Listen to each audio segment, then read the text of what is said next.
naman may naalala ko nung episode natin with Coach Angel with the props, with the big bench. Bench. Yes. May sinisigaw yung audience. Meron. Oo, naalala ko. Pero hindi siya parang, at first, parang tama ba yung narinig? Ano ba yun? Ano? Parang, ha? Diba? Oo. Ano yung sinigaw nila? Ano? Jajo. Ha? Nakaka-judge ha? Pero, judgehin na lang natin sila. Magjajohan tayo dito. Halika. So I think that will be our duo name.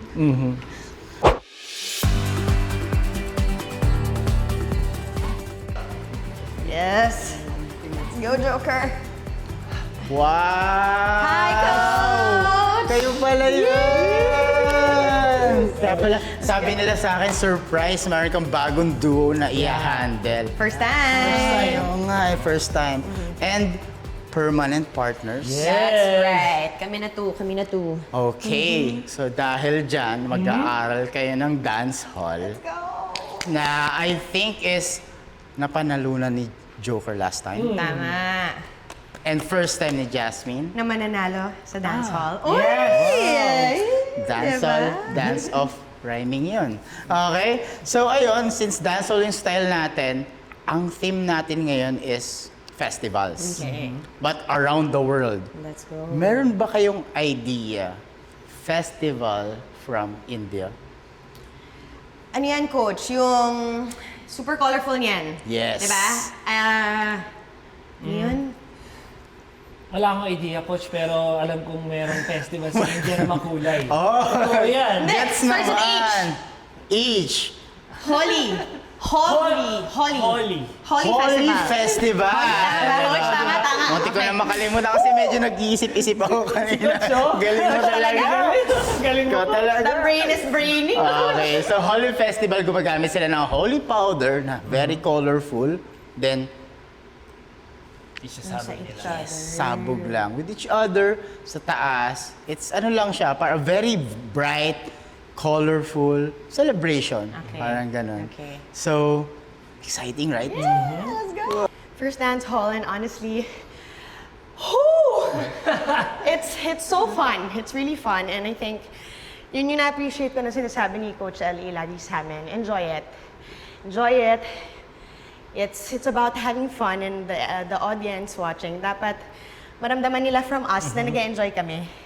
Kasi, ano yun lulusot yun para sila din parang, Ma-feel. huy, gusto kong festival sa kanila. So, kahit nakakapagod, lalo na yung bandang dulo kasi ang daming knee work! Oh. And okay pa naman, 30 plus pa lang naman. Pero, Kaya pa. Kaya pa. Kaya pa. naramdaman ko lang yung simula nung, Nangawit na, no? but it's all good. One of the trainings na ginagawa ng mga dancers is magpa-condition talaga ng katawan. Ako. Okay. Feeling ko before natin mag-run and after natin mag-run, I think we need to do this. Siguro burpees. Okay. And then high knees for now. Okay. And then oorasan ko lang kayo. Okay, Coach. Ready? Let's go! Let's go! Okay. Talon? Okay. 3, 2, 1, One, go. Hey. Hi, knees.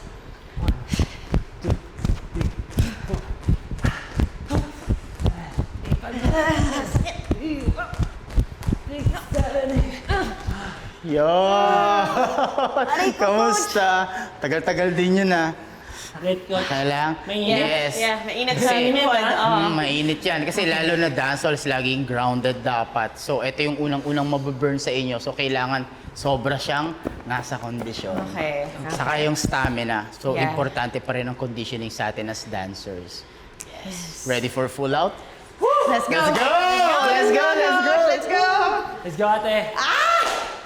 Kwentahan niyo naman kami. I'm super happy kasi nga, I think nung in-interview pa kami for digital few weeks back, pareho kaming sagot ni Joker na we really wanna be paired up with each other naman talaga. wala, puro shuffle tayo the first few weeks. So, you know, it's nice to experience everyone's tandem, but it's also nice to be back with Joker again because I know for sure sobrang helpful niya sa akin lagi and he always reminds me, okay, enjoy natin to, wag gigil. Kasi alam niya rin na may ganun akong Same. personality na, ito na, alam ko yung steps, pero pag nanggigil, Nawawala. Nawawala.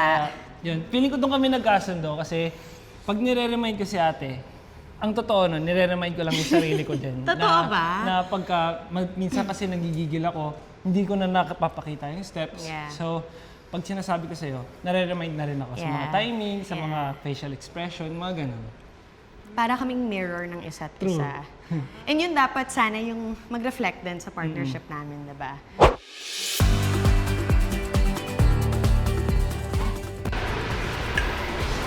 Are you ready to waltz? Yes, I'm so ready. Ay, Yes, hi, si Coach. Coach! Wow! Hi, Coach. Sumasayaw siya. First ko kayo mahahawakan. Yes! Oo nga. Yes! Pangalawang dance sport nyo na to, so nag-Latin kayo before. Ngayon naman, standard na tawag natin dito. It's Viennese Waltz. So we go to Vienna for this one. Okay. Though, ang music natin sounds very slow. Kaya lang yung steps natin, palaging 3 in Oh, one bar. I like that. 1, 2, 3, 1, 2, 3, you know. The 1, famous, 2, 3, ano ba drink. yung famous na pang cotillion, no? Yung Blue Danube. But then, this time, marami tayong figures na matatawag natin mabibigyan ng pangalan. Because before, alam lang natin yung waltz natin is in a box at mabilis. This one, mabilis siya, pero ang galaw natin is paikot. Ooh! But then, of course, we're gonna get out of some of the principle, pero nandun pa rin yung fundamentals niya. Okay? So, Figures hindi din of tayo magkakaroon ng feeling yung magkadikit ng right to right side because somehow that will be difficult to achieve in any dance sport, no? Lalo na pag sa standard. So, we will start off with the natural turn wherein it turns Natural. to the... Yes, natural. Natural meaning it turns to the right. So, whatever we do in every genre, right is always the natural. And then meron din tayong reverse wherein it starts to the left and turns to the left. To the left, to the left. Yes, to the left, to the left, to the left. Okay. So ngayon, guguluhin ko yung mga mundo ninyo in terms of This lahat, area. halos lahat ng genre nyo, magka-side by side kayo. This time, Okay. halos magkaharap kayo. Which is somehow one of the challenges ng standard na natin, ballroom is because you're dancing in front of one another, which is somehow very confusing in the beginning. Hopefully, we can pull this off when we're learning the fundamentals niya. Okay, so let's start with the natural turn. Dito tayo side by side. Alright. Later on, pag magkatapat na kayo, instead of moving forward, you're gonna be moving back, opposite to his direction. Okay? So, we'll start off with the right foot turning that way. So you go for 1, your first step. Then the second step, you're gonna go left foot side. Now you're facing there. Now the next one, your right foot will close to your left foot, but facing this back. Back na tayo. Yan. 4. Okay? And then next one is left foot back. 1. And then lifting the heel, leaving the heel off the floor, moving to the side, and then closing para doon na tayo magkaharap. Okay. Ngayon, feels very new for you. As your duo, ano ba yung mga nagagawa ko or mga actions ko that makes you feel like you're being supported? Or am I even being helpful at all? Of course. Of course. I agree totally na you are very helpful. Really? Yes, kasi I feel like everything is so easy with you, feel ko. You pick up so fast. Feel ko nga minsan, mas mabilis ka pa mag-pick up kesa sa akin, mga Ay, ganun. wow. Tapos, yung pag, when we dance, parang instant yung connection natin. Since we look at each other sometimes we just laugh it off na. Ganun, parang nakakatawa na lang. So, the vibe is so easy, kaya, yeah, madali lang siya i-absorb. Yes. Let's go. Tapos nice frame is always eye level tayo. And this one, yan, ganito lang. So, now I want you to feel the deltoids. Para nandun. Yes. So, then lift this up para, yes. Okay?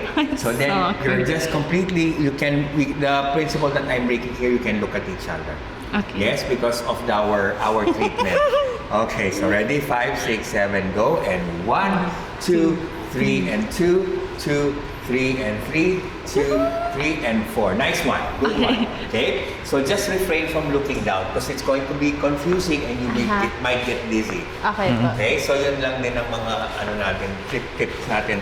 When you work on with dance sport, you don't look at your feet because meron siyang mirror complex.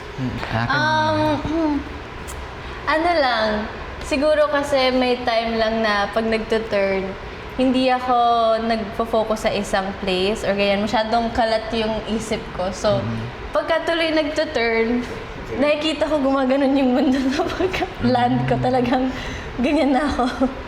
So, yeah. It just takes a lot of focus lang talaga. Ako naman nag-enjoy lang ako umikot, kaya tinuloy ko. Hindi tinuloy So, na. sorry kung nahilo ka niyan. Hindi, okay lang. Tara, maghilo fun. tayo ulit. Yes. Ready? Try natin yung first lift natin, yung nandito nakalagay. Okay. Ready? Dito? Hindi, yung sa paan ka. Okay. Okay, ready? 5, 6, 7, go. Try natin. Walang tatalon. Yes. That's it. Nice and pretty. So, yung turn kasi lumabit na. Ay, sorry. Ilan to? Good morning. Nasobrahan. Nag-energy. Okay. Hindi na yan. Okay, the next natin yung isa naman yung naka-lift ito. So, keep this bent. Didikit mo yung jaw, yung buong body niya, igagano mo sa, didikit mo para malaman mo kung Okay. saan. Pwede mo din hawakan yung pelvis niya dito. Pwede din dito hawakan. Nangyari dito siya, di ba? Okay. Pag umangat yun, pwede ka humawak dito. Parang, Actually, yes, mas better, madaling no? mag-balance. Yan, no? Oh, I see. Okay. Yes. Okay? Madaling Let's mag-balance. do it. Okay? Try Let's natin. do it. So, magkaharap, tapos pa-switch. Pa-flip. Ano pa rin ako? Ha? Okay, Dito ka pa game. rin? Game. Kakabo namin tayo. Okay, game. Okay, game. Yung Saturn. Yan. One, Buelo, two, yan. Yung hawak mo yan. Yes. So, hanggang mo to jaw papunta dito. Pag ganito. Kung makiliti itong tao. Batang ito eh. Pag kinuha to dito, angat mo pa mo. Angat mo. Ito yun. Gaganunin mo. See? Tingnan mo, nakikita mo. Ay, ang galing! Ballerina Yan cappuccino. ha. Ikaw na lang Nakita kaya mo yung narinig ano niya. Yan. Ang align mo kasi yan ang iikot mo. Gets. Okay, try natin. At least makukuha natin dito. Ready? One, And two, 2, 2, 3, go! Go. Yes, much better. Andito tayo sa area na to. Itong area na to. Yan, ito. Okay. Go niya. Yan. Try, go. Much better. And yung knees ko. And ikot sa kabila. Yung pahinga. Okay. Resting. Boom! Resting. Boom! And hila. Boom! Ayan. And then, ba? Yes, hindi nyo kamay. Dahan-dahan lang, ha? Okay. Ayun. Well, more of it, tas yung ending natin, yung meron pa bam. Okay. Tas yung sa ending natin, na kailangan babalik tayo sa yung LED natin na bumubukas. Pagdating mo dito, lalapit ka kay Jao, tingin sa kanya, tapos i-stretch mo lang to, siyang kukuha sa'yo. So then, pag ganon, muna siya. Okay? Kailangan mo kunin dito sa may tuhod. Try natin. Butag na ako. Tapos sasama ka na doon sa pag ganon. Okay. Okay? Sige, go. And Ay, okay. ending na tayo. Okay, na. ending. Ganun tingin. Ready? And go. Open. Boom. And then, yes, tingin muna. Mr. Legs. Yes. And then, pump. Ang ending natin, matitingin lang kayo. Yes, that's it. Okay? So, kung ito yung judges area natin, yes. So, Yes. ano yun lang. Ay, sorry. Make it okay. more sweeter. Okay. Okay? Kaya nyo yan. An intense question. Oh, okay. Meron ka bang mga in-adjust para mas mag-work yung duo natin, yung partnership natin, since this is gonna be our permanent duo? I know. How is it? Oh my gosh. Hanggang ngayon, parang it feels surreal na nandun na kami sa phase na permanent duo na yung mga ginagawa namin ngayon. But, masasabi ko lang, I think, well, natural na kasi talaga sa akin na if I'm working with someone, nag-a-adjust ako sa kanila. Hindi na siya yung parang, ewan ko, kasi nung kaduo ko yung ibang mga P-pop dancers, parang yung mga ibang dance stars, nami-mirror ko yung ano nila, yung personality nila. So nung si Denise kasama ko, yung humor ko nagiging si Denise na rin, or si Sofia nagiging si Sofia na rin, or if si Jiro, iba yung asaran namin, mga ganon, kahit kay Joker. Tapos ngayon naman, ganito na rin ako. Yeah. So, siguro more on sa performance ako nag-a-adjust. Kasi aware din ako sa mga weaknesses ko as a dancer. So I always try to look at my partner's strengths para i-match ko yun. Parang gusto ko yung i-match yun kasi it's also for my personal growth din. So it's more on the performance side siguro yung adjustment ko.